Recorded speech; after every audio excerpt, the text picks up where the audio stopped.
दुनिया में -300 degree Celsius कभी पॉसिबल ही नहीं है। सिर्फ अर्थ पर नहीं, पूरे यूनिवर्स में कहीं भी नहीं। और सबसे शॉकिंग बात, इस यूनिवर्स में टेम्परेचर की एक फाइनल लिमिट एग्जिस्ट करती है, -273.15 डिग्री सेल्सियस, एब्सोल्यूट जीरो। और नेचर का यह रूल इतना स्ट्रिक्ट है कि इससे सिर्फ 1 डिग्री नीचे जाना भी इम्पॉसिबल है। मतलब -274 डिग्री सेल्सियस जैसा कोई टेम्परेचर पूरे यूनिवर्स में कहीं एग्जिस्ट नहीं करता। इसके नीचे टेम्परेचर जाना फिजिक्स के रूल्स तोड़ने जैसा है। ना इंसान, ना सबसे एडवांस्ड एलियन सिविलाइजेशन और ना ही फ्यूचर की कोई सुपर टेक्नोलॉजी कभी भी इससे नीचे का टेम्परेचर बना नहीं पाएगी। लेकिन सवाल यह है, आखिर यूनिवर्स ने यह सीमा लगाई क्यों है? क्या होता है इस टेम्परेचर पर कि नेचर खुद बोलती है, बस अब और नीचे नहीं।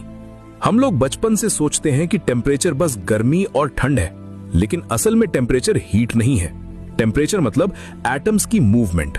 हाँ, किसी भी चीज के अंदर मौजूद एटम्स और मॉलिक्यूल्स जितना तेज मूव और वाइब्रेट करते हैं, उतना ज्यादा उसका टेम्परेचर होता है। जैसे उबलते पानी के मॉलिक्यूल्स क्रेजी स्पीड से मूव करते हैं, लेकिन जैसे जैसे टेम्परेचर कम होने लगता है, उनकी मूवमेंट भी स्लो होने लगती है।